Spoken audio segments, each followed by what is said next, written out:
Assalamualaikum warahmatullahi wabarakatuh. Apa kabar anak-anak? Semoga dalam kondisi sehat walafiat. Kali ini kita akan belajar tentang tema 7 subtema 1, Bahasa Indonesia dan IPA. Bahasa Indonesia kita akan belajar tentang pikiran pokok atau ide pokok. Silakan anak-anak menyiapkan buku tema 7. Indahnya keberagaman di negeriku. Bukunya seperti ini ya. Nah, kita belajar dulu tentang materinya. Pikiran pokok adalah ide utama dari sebuah paragraf. Pikiran pokok disebut juga pikiran utama, gagasan utama, atau gagasan pokok. Setiap paragraf memiliki satu pikiran pokok yang merupakan inti dari pembicaraan yang ada pada paragraf tersebut. Cara menentukan pikiran pokok pada paragraf yaitu yang pertama, membaca seluruh kalimat dalam paragraf. Yang kedua, menandai kalimat awal, kalimat akhir, atau kalimat awal dan kalimat akhir. Bisa ditandainya dengan ballpoint atau pensil ya. Yang terakhir, menandai pikiran pokok yang terdapat di awal, di akhir, atau awal dan akhir pada paragraf. Intinya kalimat itu dinamakan pikiran pokok. Diingat ya. Kemudian, kalian masih ingat tidak? Pikiran pokok yang terdapat di awal disebut dengan paragraf deduktif. Kemudian pikiran pokok yang terdapat di akhir disebut dengan paragraf induktif. Dan jika ada di awal atau di akhir, dinamakan paragraf campuran. Kita perhatikan contoh pikiran pokok pada kalimat suku bangsa di Indonesia. Sejak dahulu kala, bangsa Indonesia hidup dalam keragaman. Kalimat Bhinneka Tunggal Ika pada lambang negara Garuda Pancasila bukan cuma slogan. Penduduk Indonesia terdiri atas beragam suku bangsa, agama, bahasa, adat, dan budaya. Tetapi semua dapat rukun berdampingan. Berdasarkan hasil sensus Badan Pusat Statistik tahun 2010, bangsa Indonesia terdiri atas 1.331 suku. Oke, kita ikuti cara menentukan pikiran pokok. Yang pertama, tandai kalimat di awal. Ya, silakan anak-anak menggarisbawahi.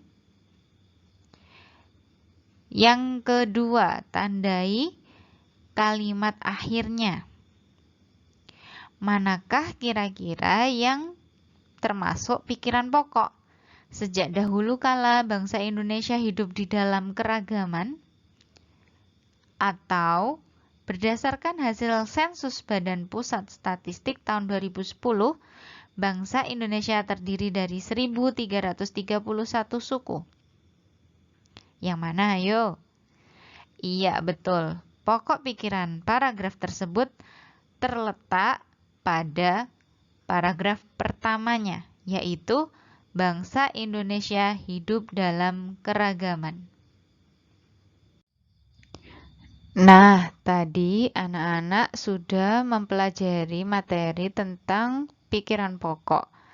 Tugas pertama yaitu bacalah teks di halaman 4 tentang keberagaman suku di Indonesia dan kerjakan soal pada kotak di halaman 5 bagian atas. Ya, teks ini ada di halaman 4 dan tugasnya ada di halaman 5. Nanti silahkan anak-anak fotokan dan kirim ke WA wali kelas masing-masing. Oke, selanjutnya Kita akan belajar tentang ide pokok. Ide pokok adalah masalah utama yang dibahas dalam suatu paragraf. Intinya inti ya, masalah utama. Nama lain ide pokok antara lain pokok pikiran, pikiran pokok, gagasan utama, gagasan pokok, dan pikiran utama. Apapun namanya, intinya kalian bisa memahami bahwa ide pokok itu adalah inti permasalahan yang dibahas dari suatu paragraf. Nah, sekarang kita menuju tugas 2. Baca halaman 15 hingga 16 tentang melestarikan bahasa daerah. Setelah itu, jawab pertanyaan yang ada di kolom halaman 17 ini. Jadi, pertanyaannya di kolom 17. Bacaannya ada di halaman 15-16 tentang melestarikan bahasa daerah. Ada 1, 2, 3 paragraf.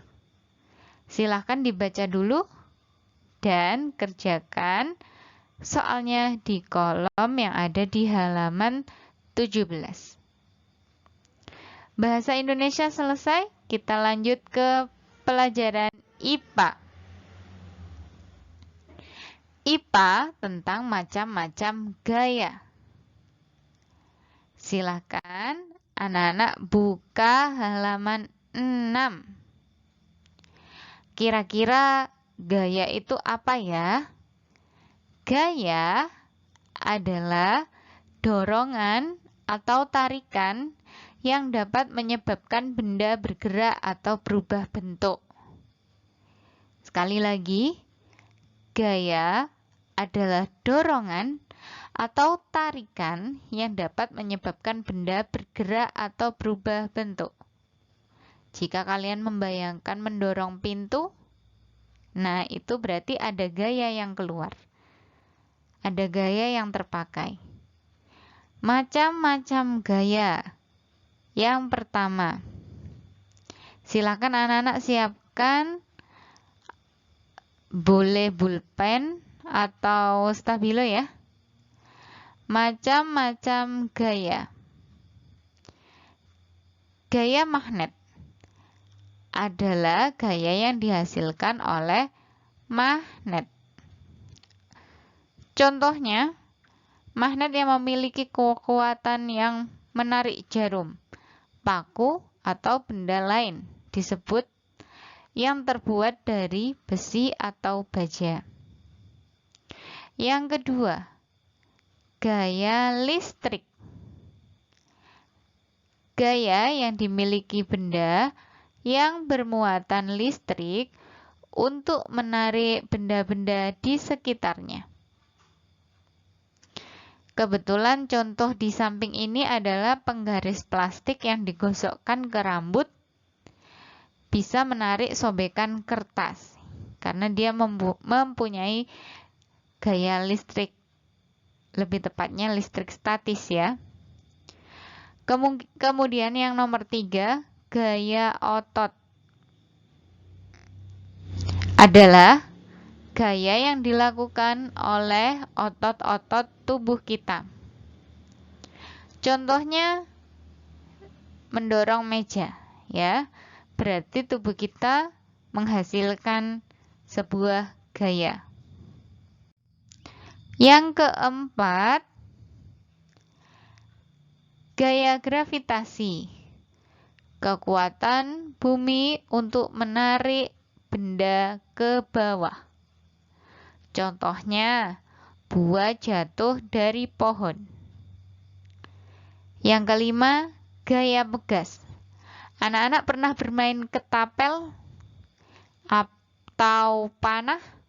Nah, yang digunakan adalah gaya pegas.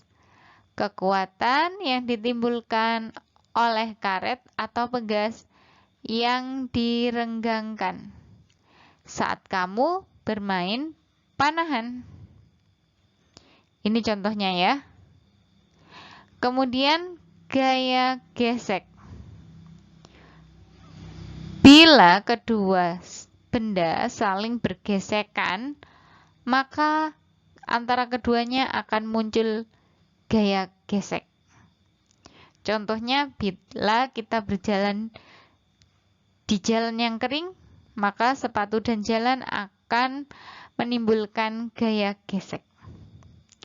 Untuk latihan, anak-anak boleh mengerjakan kolom halaman 7 ini.